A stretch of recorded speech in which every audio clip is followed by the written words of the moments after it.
people of this country. Thank you, Honorable Speaker, sir. माननीय श्री रविंद्र वायकर जी। धन्यवाद सभापति महोदय। मैं आपका हृदय से आभार व्यक्त करता हूं कि आपने मुझे औद्योगिक संबंध संहिता संशोधन विधेयक 2026 the industrial relation code amendment bill 2026 पर अपने विचार रखने का अवसर दिया। महोदय, 11 फरवरी 2024 को हमारे केंद्रीय श्रम मंत्री श्री मनसुख मंडाविया जी ने इस विधेयक को सदन के पटल पर रखा। यह बजट सत्र के दौरान वित्त विधेयक के अलावा पेश किया जाने वाला पहला विधेयक है जो इसकी महत्वता को दर्शाता है। इस संशोधन विधेयक की आवश्यकता क्यों पड़ी है? महोदय, जैसा कि हम जानते हैं कि 2020 में हमारी सरकार में 29 पुरानी श्रम कानूनों को मिलाकर 4 नए लेबर कोड यानी लेबर कोड बनाई थी। इनमें से एक महत्वपूर्ण कोड था इंडस्ट्रियल रिलेशन कोड 2020। इन कोड में 3 पुराने और जटिल कानूनों की जगह ली थी। एक trade union act 1926, 2 industrial employment standing orders act 1946, तीसरा इंडस्ट्रियल डिस्प्यूट्स एक्ट 1947। हालांकि 2020 के कोड की धारा 104 में इन पुराने कानूनों को निरस्त यानी रिपेल करने की प्रावधान पहले से था, लेकिन सरकार को लगा कि भविष्य में कोई कानूनी दुविधा या कंफ्यूजन पैदा न हो जाए। कुछ लोग एक गलतफहमी में पाल सकते थे कि पुराने कानून को हटाने की शक्ति कार्यपालिका यानी एग्जीक्यूटिव को दी गई है, जबकि ये शक्ति स्वयं संसद के पास है। इसलिए भविष्य में किसी भी तरह की कानूनी पेचीदगी या व्याख्यात्मक विवाद इंटरप्रिटेशनल डिस्प्यूट से बचने के लिए और कानून को पूरी स्पष्ट करने के लिए यह छोटा लेकिन महत्वपूर्ण संशोधन लाया गया है। इसका उद्देश्य केवल कानूनी स्पष्टता यानी लीगल क्लैरिटी की सुनिश्चित करना, ताकि हमारे श्रमिकों उद्योगों को अदालतों के चक्कर से काटने पे बंद करेगा। मोदी सरकार की उपलब्धियां यानी श्रम सुधार और रोजगार अचीवमेंट का ये एक्ट है।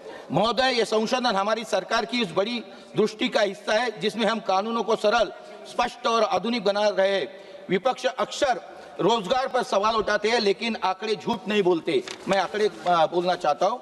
रोजगार में वृद्धि लाई थी 2018 और 2017-18 में देश में रोजगार का आंकड़ा था 47.5 करोड़ था, जो 2023-24 में बढ़कर 64.33 करोड़ हो गया है। यानी पिछले 6 वर्षों में हमने लगभग 16.83 करोड़ की नौकरियां जोड़ी है। बेरोजगारी में कमी, इसी अवधि को बेरोजगार दर 6% से घटकर 3.3 रह गया है, जो कि बड़ी उपलब्धियां मिल चुकी है। महिलाओं की भागीदारी 1.56 करोड़ नई महिलाएं फॉर्मल वर्कफोर्स यानी औपचारिक कार्यबल का हिस्सा बनी है, जो नारी शक्ति को उदय दर्शाता है। सामाजिक सुरक्षा, मेरे 30 सेकंड में आज भारत की 64.3% आबादी यानी 94 करोड़ लोग किसी न किसी सामाजिक सुरक्षा योजना के दायरे में 2015 में यह आंकड़ा सिर्फ 19% है। आज हम वैश्विक यानी ग्लोबल स्तर पर सामाजिक सुरक्षा कवरेज में दूसरे नंबर पे है। मैं सुधार लाना चाहता हूं, खाली 3 मेरे सुधार है। ये महोदय, अंत में सरकार के समन्वय यानी साथ साथ श्रम सुधार को और प्रभावी बनाने के लिए 3 रचनात्मक सुझाव देना चाहता हूं, यानी कार्यान्वयन में तेजी, फास्टर इम्प्लीमेंटेशन। हालांकि हमने 4 लेबर कोड्स को बना दिए हैं, लेकिन राज्यों के स्तर पे इनमें रूल्स को लागू करने में अभी भी देरी हो रही है।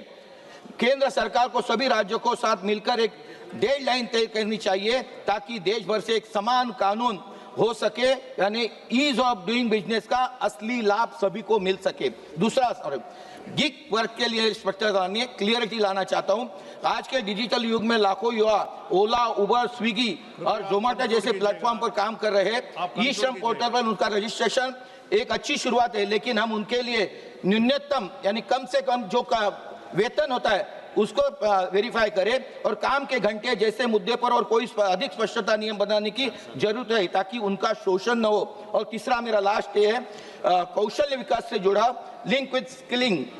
श्रम कानूनों को असली फायदा तभी मिलेगा जब हमारा श्रमिक यानी स्किल्ड वर्कर होगा।